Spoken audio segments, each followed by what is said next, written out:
All right, man. So we're here in the south side of Chicago. I'm with one of our students, and he's got a property that's actually a gem. Outside looks good, inside looks good. We're gonna do some basic rehab here. And I'll put it this way, he wanted to put in 30 originally. I looked at the pictures and thought maybe 50 max, just because you don't know until you look at these things.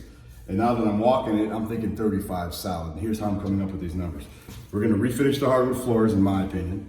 Instead of getting rid of these doors right now, because this is the south side of Chicago, we can keep them, paint them, swap out all the door handles and the hinges, paint all the rooms, keep the existing trim and trim packages, swap out outlets, swap out light fixtures, right? Keep it basic, swap out all floor registers, and then we keep going. So whatever we do to room 1, we do to room 2, 3, and 4. That's all it is. When you go into a bathroom, all I'm looking for are the problems that are gonna create work orders from a property management nightmare standpoint, if it's a rental, which this is gonna be. So I'm swapping this out, I'm gonna swap out the P-trap, I'm gonna take out that toilet, the mirror, and I would take this light fixture out. But the tile on the floor, although ugly, and the tile surround, although ugly, is not a problem right now.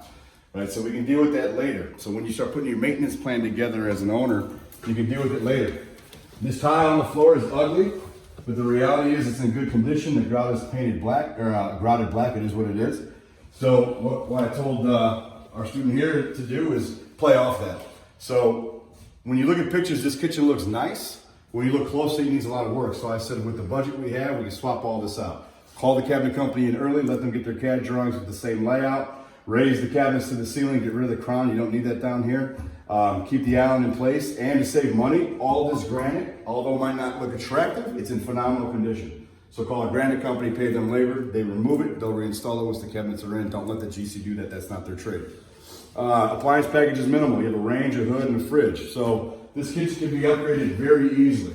I get rid of all these ceiling fans. Why? Because it's in the kitchen, it's collecting a shit ton of dust, it's disgusting. Replace it with an itty bitty chandelier, you'll be good to go. All floor registers gotta go. All outlets gotta go. All GFIs gotta get switched out.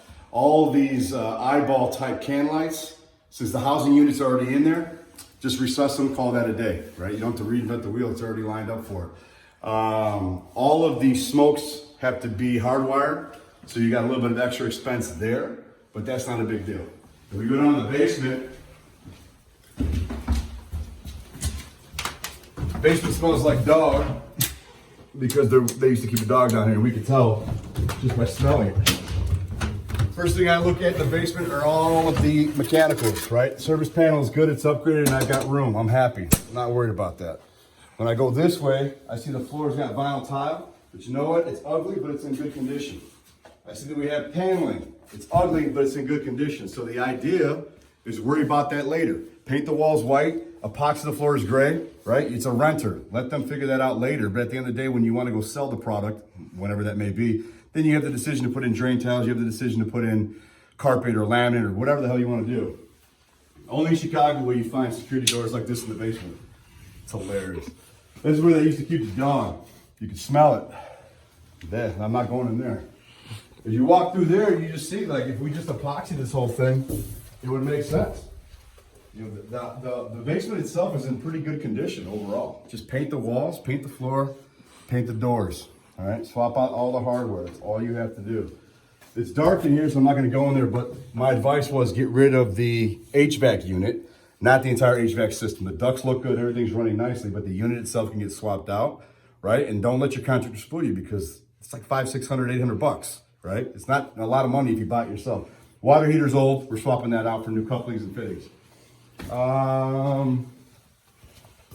mean, that's basically what it is. In and out. Yeah, you have drop ceilings and they're ugly. If you want to spend the money on get packs of those, go for it, not a big deal. You're gonna rip this out, you don't need the sink down here, right? It's not even attached anyway. On top of which you don't have GFI. Well, you do have GFIs. I'm sorry, it's dark. You do have GFIs. Good. Here you got hot and cold. Tub's fine. Utilities fine. In Illinois, we have to hardwire or hard pipe all of the conduits, so that's good. All the windows are going to get swapped out. But overall, this is a solid house, man. And you know, when we look at properties, we do them very, very quickly, and that just comes from experience. That's all it is. Is when you can look at something immediately and just say, look, this is what I would do. The idea is to figure out your level of rehabs when you're a property manager or a turnkey operator or just a cash flow artist, right? The idea is to figure out what does my 1,000 to 10,000 look like, 10,000, 20,000, 30 to 40, all that. And in my opinion, this is 30 to 40 all day long. stay in the middle. So I think the student's gonna do very well on this rental, man. This is a good time to have it, so stay tuned.